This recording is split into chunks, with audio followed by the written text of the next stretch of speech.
Welcome to our channel. आज का कहानी शुरू करने से पहले जल्दी से बेल आइकन को दबाकर हमारे चैनल को सब्सक्राइब कर दीजिए और नए नए कहानी देखने का मजा लीजिए। सबकी मुंह से सारी बातें सुनकर रूपाली दुखी मन से हॉस्टल चली आती है। उसको कुछ भी अच्छा नहीं लगता है।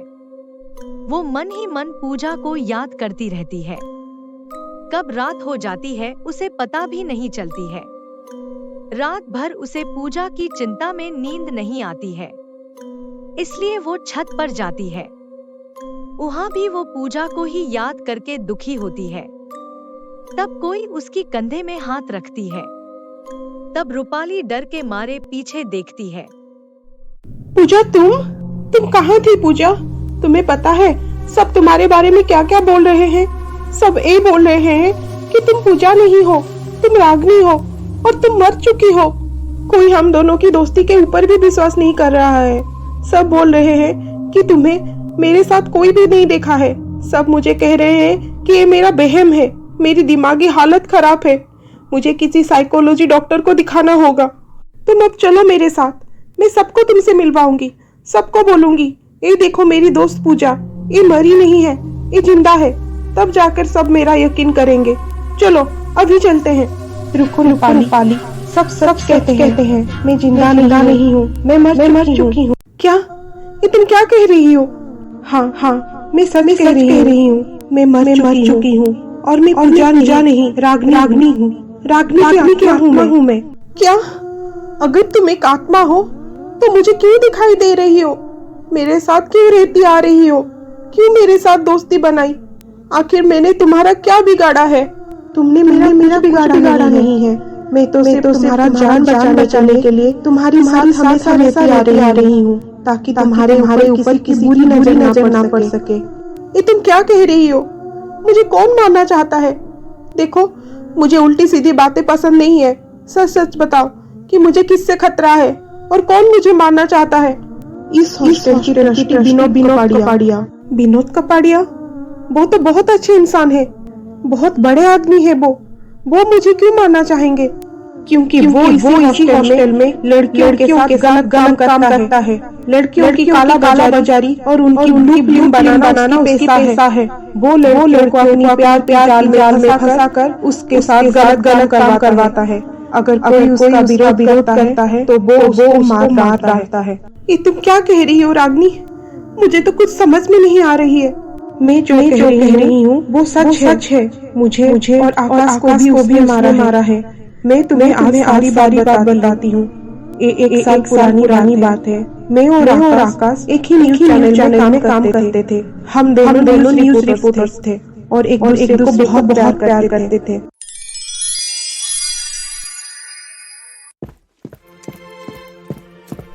आकाश, क्या हुआ? आज तुम इतनी चुपचाप क्यों बैठे हो? क्या बात है? रागिनी, तुम आरजी गर्ल्स हॉस्टल के बारे में सुना ही होगा।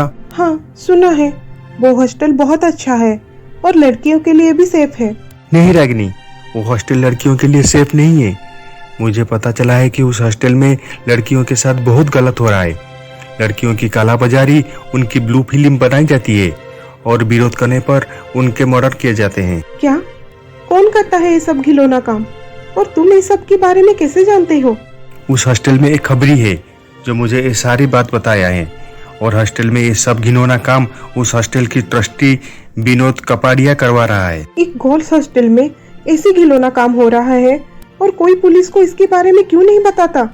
क्योंकि किसी के पास कोई सबूत नहीं है विनोद कपाड़िया के खिलाफ, इसलिए वो ऐसे घिनौना काम करके आजाद घूम रहा है और लड़कियों का शोषण कर रहा है। आकाश, अगर ऐसी बात है तो हमें उस विनोद कपाड़िया की असली चेहरा सबके सामने लाना पड़ेगा। उसे पुलिस के हवाले करके सजा दिलाना पड़ेगा ताकि वो ऐसी हरकत किसी और लड़की के साथ कभी ना कर पाए। हाँ, मैं भी वही सोच रहा हूँ, लेकिन कैसे और क्या करें कुछ समझ में नहीं आ रहा है। मेरे पास एक आइडिया है। कैसा आइडिया? उसके बाद रागिनी आकाश को उसकी प्लान के बारे में बताती है। नहीं रागिनी, मैं तुम्हें ये सब करने का इजाजत नहीं दे सकता। इसमें तुम्हारी जान को बहुत खतरा हो सकती है। मुझे कुछ नहीं होगा आकाश, एक यही आखिरी रास्ता है हमारे पास उस हॉस्टल में घुसने का। जरा सोचो, अगर हमारी प्लान कामयाब हुई तो बहुत सारे लड़कियों की जान बच जाएगी और उस विनोद को उसकी कर्मों की सजा भी मिल जाएगी। और तुम मेरी फिक्र करना छोड़ो, मैं अपना ख्याल अच्छी तरह से रखूंगी और तुम्हें हर बात का खबर भी देती रहूंगी और उसके साथ साथ उस विनोद के खिलाफ सबूत भी इकट्ठा करूंगी। प्लीज मेरा विश्वास करो और मुझे जाने दो आकाश। ना चाहते हुए भी तुम्हें इजाजत देना पड़ रहा है रागिनी। अपना ख्याल रखना और मुझे हर एक पल का खबर देती रहना। उसके बाद रागिनी आरजी गर्ल्स हॉस्टल में रहने के लिए जाती है। हॉस्टल की इंचार्ज पल्लवी जी उसे उसकी कमरा दिखाते हैं। वो पहले दिन से ही हॉस्टल की ऊपर नजर रखना शुरू कर देती है। विनोद कपाड़िया के खिलाफ सबूत इकट्ठा करने में लग जाती है और हॉस्टल की सारी खबर आकाश को बताती है। एक दिन विनोद कपाड़िया को हॉस्टल की इंचार्ज पल्लवी जी से बात करते हुए रागिनी सुन लेती है। देखो, कल एक लड़की की इंतजाम हो जानी चाहिए, मुझे कुछ गड़बड़ नहीं चाहिए। आप फिक्र क्यों कर रहे हैं सर, सब कुछ रेडी है, सब आपके हिसाब से हो जाएगा।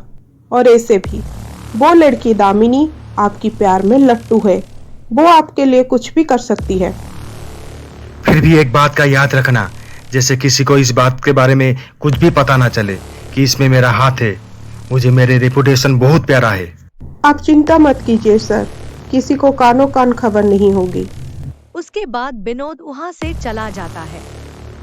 विनोद को आता हुआ देखकर रागिनी छुप जाती है। इसका मतलब हॉस्टल में लड़कियों के साथ जो भी गलत काम हो रहे हैं उसके पीछे पल्लवी मैडम का भी हाथ है। मुझे इसके बारे में आकाश को बताना होगा। रागिनी तुरंत अपनी रूम में जाकर आकाश को फोन करती है। आकाश, आज ही हॉस्टल में लड़कियों के साथ जो भी गलत काम हो रहे हैं उसके पीछे विनोद कपाड़िया के साथ साथ इस हॉस्टल की इंचार्ज पल्लवी मैडम का भी हाथ है। क्या? ये तुम क्या कह रही हो रागिनी? हाँ आकाश, मैं सच कह रही हूँ। कल वो लोग इस हॉस्टल में फिर से किसी दामिनी नाम की लड़की के साथ कुछ गलत काम करने वाले हैं। हमें उसको बचाना होगा। हाँ, तुम ठीक कह रही हो। मैं कल सुबह से ही उस हॉस्टल के बाहर नजर रखूंगा। हमें किसी भी हालत में उस लड़की की जान बचाना होगा और विनोद कपड़िया के खिलाफ सबूत इकट्ठा करना होगा और उसे हवालात के अंदर करना होगा। लेकिन रागिनी, तुम अपना ख्याल रखना, जैसे किसी को भी तुम्हारे ऊपर शक ना हो। हाँ आकाश, तुम चिंता मत करो, मैं यहाँ ठीक हूँ। अब तक तो किसी को मुझ पर शक ही नहीं हुआ है। अच्छा, मैं अब रखती हूँ, बाय। उसके अगले दिन रागिनी पल्लवी जी के ऊपर नजर रखती है और उधर आकाश भी हॉस्टल की कुछ ही दूरी पर नजर रखकर खड़ा होता है। रात होने पर विनोद कपाड़िया 2 आदमी के साथ हॉस्टल में पहुंचता है। पल्लवी उनसे कुछ बात करती है। तब रागिनी अपनी फोन से उनकी वीडियो शूट करती है। पल्लवी उनसे बात करने के बाद उनको एक कमरे के और लेकर जाती है। वो कमरा दामिनी का था। रागिनी चुपके से उनके पीछे जाती है। विनोद, तुम यहाँ, और तुम्हारे साथ ये दोनों कौन है? तुमने तो मुझे कहा था कि तुम यहाँ अकेले आओगे। हाँ डार्लिंग, मैं तुम्हें कहा था कि मैं यहाँ अकेला आऊंगा, लेकिन मैं बीच में थोड़ा प्लान चेंज कर दिया। प्लान? कैसा प्लान? ओह कॉमन डार्लिंग, इतना भी नादान मत बनो। ये दोनों तुम्हारे ब्लू फिल्म बनाने आए हैं। क्या? ये तुम क्या कह रहे हो विनोद? तुम मेरे साथ ऐसे कैसे कर सकते हो? तुम तो मुझे प्यार करते हो ना? हाँ, प्यार करता हूँ, इसलिए तो तुम्हारी ब्लू फिल्म बनाना चाहता हूँ और करोड़ों कमाना चाहता हूँ। तुम थोड़ा हमें कोऑपरेट करो और तुम भी लाखों कमाओगी। तुमसे प्यार करना, तुम पर भरोसा करना, ये मेरी सबसे बड़ी भूल थी। मैं तुम्हें नहीं छोड़ूंगी विनोद। तुम मुझे नहीं छोड़ोगी? पहले अपने आप को तो छुड़वा के देखो। उसके बाद एक आदमी दामिनी के साथ छेड़छाड़ करने लगता है और दूसरे आदमी उनके वीडियो शूट करता है और विनोद कपाड़िया इस सब देखकर हंस रहा था। इस सब देखकर रागिनी डर के मारे आकाश को फोन करती है। आकाश, तुम जल्दी से पुलिस को लेकर यहाँ आ जाओ। दामिनी की जान खतरे में है। मैंने विनोद कपाड़िया और पल्लवी दोनों के खिलाफ बहुत सारे सबूत इकट्ठा किए हैं। तुम बस जल्दी से पुलिस को लेकर यहाँ आ जाओ। तब रागिनी की सारी बात पल्लवी सुन लेती है। वाह रागिनी वाह, मुझे तो तुम पर पहले से ही शक था, लेकिन आज यकीन हो गया। अब चलो अंदर विनोद सर के पास, चलो, वरना मैं तुम्हें गोली मार दूंगी। पल्लवी रागिनी को विनोद के पास लेती है। सर, ये लड़की एक न्यूज रिपोर्टर है। वो अपनी पहचान छुपाकर यहाँ इसी हॉस्टल में रह रही है, आपके खिलाफ सबूत इकट्ठा करने के लिए।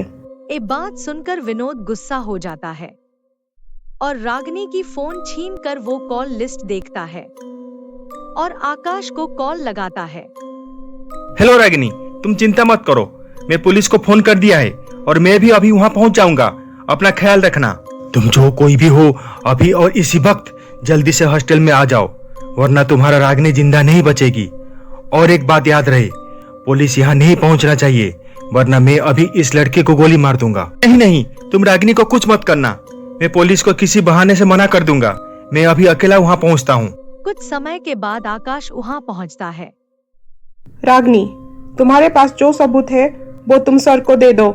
मेरे पास कोई सबूत नहीं है। तुम्हारे पास सबूत है, मैंने अपनी कानों से सुना है तुम्हें इस लड़के के साथ बात करते हुए। सर, ये हमसे झूठ बोल रही है, उसके पास सबूत है। अब आगे क्या होने वाला है, जानने के लिए देखिए हमारा अगला एपिसोड।